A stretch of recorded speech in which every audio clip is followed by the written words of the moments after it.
Hi everybody, I'm Rachel and welcome to my channel, Learn Love, Learn Do. A couple weeks ago I did a video on schedules versus routines, and I feel like after a little reflection I could go even deeper into that subject. This is, after all, one of my favorite topics, and in an effort not to be too prescriptive and trying to fit everything into neat little categories, I feel like I left some information out about how I think about routines. But I think the way I like to put them into place can really give someone a shot in the arm in terms of how to get a rough part of your day smoothed out, how to get people more independent, and that sort of thing. This philosophy that I've developed around routines comes from my years of teaching experience. I taught for 9 years in a public school classrooms, and I taught kindergarten and first grade. And so while we were very scheduled and everything was minute by minute, and we had so many minutes for math and so many minutes for reading that were set out for us by the state standards, what I liked to do as kind of a complement or an overlay to our jam-packed schedule was build routines around certain parts of our day that actually tightened things up and helped us to not waste time in our classroom. So, without further ado, I'd like to dive in a little more into what routines mean to me and how to build a well-functioning routine. So, routines, in my mind, when set up properly, have the potential to become a system that runs itself with proper care and maintenance. And I will get into the proper care and maintenance of a routine later on in the video.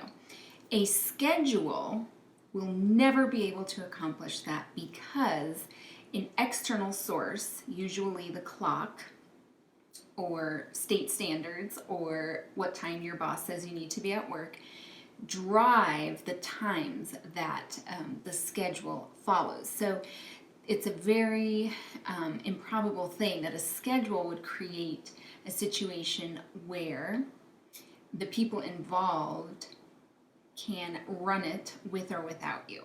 So let's start by looking at what routines already exist for you in your day. Your day doesn't have to be one long routine. It can be little short routines, and what those are habits and parts of your day that are so automated you don't think about them. So, for example, when you wake up, what's the first thing you do? Do you check your phone? Do you brush your teeth? Do you go turn on the coffee pot? I would be willing to bet it's almost always the same things around that wake up routine. And the same can be said for our going to bed routine. And as of late, a lot of importance has been placed on that bedtime routine for adults because we are going to bed later and later, we are looking at our screens later and later, and it's affecting our sleep. So the experts that be say build a bedtime routine around good sleep. So you're going to unplug an hour before, and then there's the other things like brushing your teeth, putting on your jammies, fluffing your pillow, and there's stuff that you do every single night to prepare for bed. That's a routine, and you probably don't even think about it. But if you miss a step, it probably feels a little funny. And so that is what routines are. They are habits that we formed when we repeat behaviors over and over and over again. And they give our brain that mental break of constantly having to decide what to do next because we've kind of programmed this section. We can just run the program and our mind can attend to other tasks. And of course, there's the classic example of your morning commute to work. If you still commute to work, or if you can remember back to when you were commuting to work, how many times did you arrive there without really remembering your drive that morning. And it's because it was a habit and routine, and your mind just went into automatic and drove you there. Unless something out of the way happened, like strange amount of traffic at that time of day, or an accident, or a detour. It's the same thing every day, and so your mind goes onto that autopilot. And so I just bring up that classic example to illustrate that you probably have routines in your day that you don't even think about, obviously, because they are automatic. And so the idea is, how do we build more of those in, especially for the people around us in our family? And how do we get those things to be automatic for them, especially the young people around us in our family?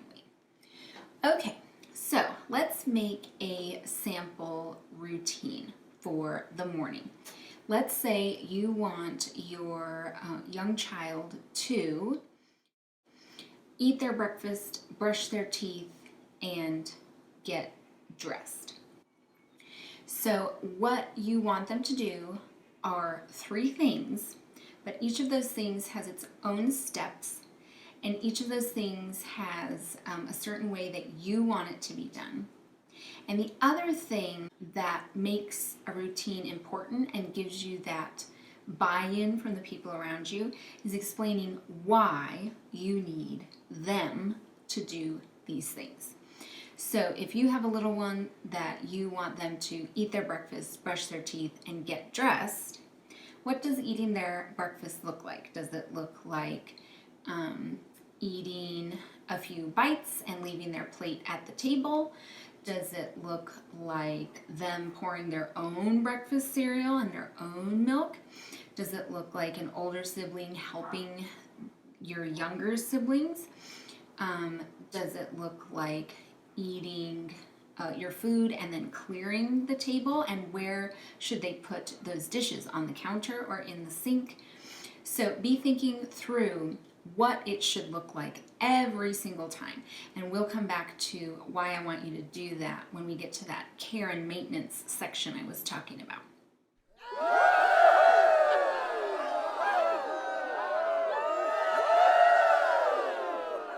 Okay, so they've done eat their breakfast the way you've trained them, whichever way works for you and your family. That whole thing needs to be done the way you've explained. But what's the why? Why do you need them to eat their breakfast and move forward? Well, some reasons are if you don't eat a good breakfast, you run out of energy, it makes you cranky and grumpy, you can't make it to snack time because you're basically still hungry, you didn't eat well. I also need you to clear your plate because we don't just leave messes on the table, because then the table isn't ready for our next meal. Those kind of things. Why are you asking them to do the things that you're asking them to do in each step? Okay. Number 2 was brush teeth. How does that look? Does it look like floss and brush? Does it look like set a timer for 2 minutes and brush till it's done? Does it look like rinse and spit? Whatever you want it to look like, that is how you explain it to them, and that's also the standard and the expectation you're going to hold them to on that routine. And I like to think of quality checks or spot checks. So every so often I might go in there and peek, how are they doing? Are they wetting their toothbrush and walking away, or are they actually brushing their teeth? And the why. Why are we going to brush our teeth? Well, it's important to have good oral hygiene. We don't want to smell your stinky breath. You don't want food in your teeth. There's so many reasons, and you can tailor them to you and your kids and make them make sense. Okay, step number 3 for our example routine was get dressed. What are your expectations for that? Do they need to check in with you about the weather? Where are they going? What are they doing? So you have to think through, what does getting dressed look like? When they come out dressed, what is it going to take for me not to send them back in there and do it again? Okay, like if they're wearing stripes and plaid, maybe you could let that go. But if they're wearing a sweatsuit and it's going to be 90, maybe that needs to be clarified before they go in so that they can come out in something that's appropriate on their first try. And the why of why are you getting yourself dressed? We need to be prepared for the day. We need to be prepared for the weather. We are going somewhere, or we can't spend the whole day in our jammies. Whatever you think of. But if you take the time to explain how to do something and why you're having them do it, there's a little bit more buy-in, because they understand why they're doing these things the way that you've set up for them. As an example from my classroom on a routine, I'll take you through our morning routine that I had in place when I was a classroom teacher. So, when you have 24 to 30 little bodies entering a classroom, it can feel pretty chaotic, but if you put a routine in place, everybody knows what they should be doing and they're moving through that at their own pace pretty much. And so in your family and in your house, that's still a lot of bodies to manage if people aren't clear on what they should be doing and when and how. So here's our morning how you enter the classroom routine.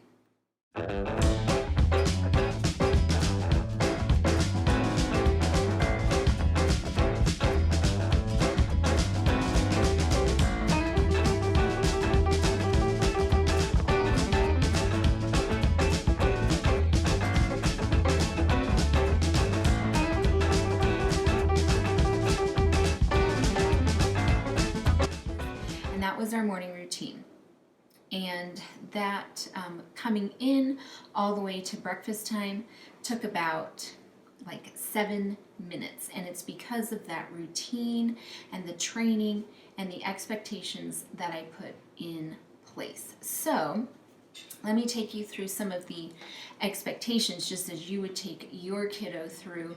This is why I need you to brush your teeth. This is how I need you to brush your teeth, and the like. So when you come in, you are not running, you are not, speaking at a loud volume. You are getting yourself organized in whatever way you need to be able to get out your folder, get out your homework, and put it in a pile on the aide's desk. And there's no running. That's a general classroom expectation. No pushing. And then you put your folder in your backpack and put your backpack in the back of the classroom. This is a lot of bodies doing the same exact thing, but that overlay, that expectation is we're doing it calmly, we're doing it orderly, we're not trying to be first at anything, and we're just making sure we get it done. And then we sit at our table, and there should only be 4 to 5 students coming to me for the breakfast food, and that reduces the number of bodies moving around. And then I'm handing them food and we begin eating. And so that expectation of who's coming up to me for food, and how it is to be done, again, walking and not trying to be first, taking turns, and taking care of the people around you at your table, making sure everyone has what they need. Those were all expectations that I explained very clearly in the morning routine. And of course, that was the what we do and the how we do it, but why do we do it? Well, it's important not to run in a classroom for safety. I need you to get your homework out and put it on the aide's table, because I need it in one place. And in your folder, in your backpack, is not a great place for your homework because I can't see it. So it's important that you get it out and you put it at the table. That's why we do that part of our routine.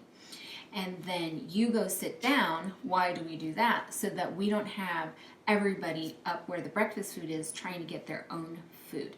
It's a lot more organized and orderly if everybody's sitting down except for the supply clerks, who will help you out and bring you your food. Those are some very simple, easy whys of why we do things, but it allows the people involved, especially the young people involved, to have that buy-in, because it does make sense of why you would not run in a classroom and why you have to get your homework out. Just as why do we brush our teeth? Because we want to have clean teeth and not have cavities. That makes sense to a kiddo if you take the time to explain why. If you're just telling them this is what you have to do, there's a lot less opportunity for buy-in. Okay, so now we're on to the care and maintenance of your precious routines.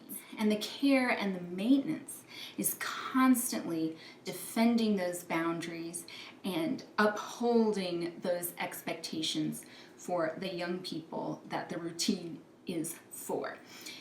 Kids and students constantly push boundaries, and it's because they want to know that the boundary is real and that it is going to hold firm when they push against it. They want to know that it's there. It is almost as if they are in a dark room and they want to know where the walls are. And it's your job to keep those walls firm. So that's what I mean when I say the care and maintenance of a routine. There's going to be a honeymoon period around a new routine. The kiddos in your life are going to be excited about maybe a new responsibility, or maybe just that sense of structure that they've needed. And so they'll have this really big buy-in and excitement, but eventually that newness will wear off and it will become very humdrum because it is a routine, and that's the whole point. And that's when you will get a little bit of pushback, which is, do I really need to do it this way? Or do I really have to do this step? Can't I just do this? Or I'll do it later. And that's when you need to uphold those standards and remind those kiddos why we are doing it this way. Of course, there's flexibility to allow your kiddo to do their steps in a way that makes sense to them, okay? So, but the standard still has to be there, okay? If you're asking them to put silverware in a silverware drawer, do they have to put away all the knives first and then all the forks and then all the spoons? No, they can put it away in a way that makes sense to them. Maybe they like to put this section of the basket away and then this section. But the whole point is the silverware is put away and the drawer is still organized when they are done. So there's flexibility that exists when you set up those standards, but if they do not meet the standard, it is an unacceptable completion of the task. So it's up to you to decide how much leeway you want to give, how much flexibility you want to give, how much individuality is acceptable to be expressed as long as the standard is being met. You need to find where you're comfortable and where you can kind of still maintain those standards so that things really are getting done the way that you'd like. And so in this way, as you kind of defend that standard and remind your children why they're doing the things they're doing, why they're doing it this certain way, that routine becomes so habitual that they hardly have to think about it. And it'll swing back to kind of that complaining about it, but then you just remind them and it'll swing back to just getting things done. And the automation that a routine allows kind of lets the responsibility fall in their lap and takes something off of your plate that you don't have to be in charge of. That's a little bit of a mental load that you don't need. So there you have it, my routines 2.0, as I go a little more in depth in explaining what a routine can really offer if you put in a little thought to what you'd like to happen, how you'd like it to happen, and why you'd like it to happen. A routine can offer you some mental space to let go of some of the responsibilities as the young people in your household take things on. And it also allows your young people to establish good habits and move through their days without needing constant direction. Routine is all about habit formation, and you might be surprised what the young people in your life find they are capable of as they move through their routines. If you liked what you heard today, don't forget to hit like and subscribe and leave a comment down below so we can continue the conversation. Or if you'd like to hear a totally different topic, that's a great place to let me know. And thanks for joining me again today on my channel, Learn, Love, Learn, Do, where we love to learn and learn to do.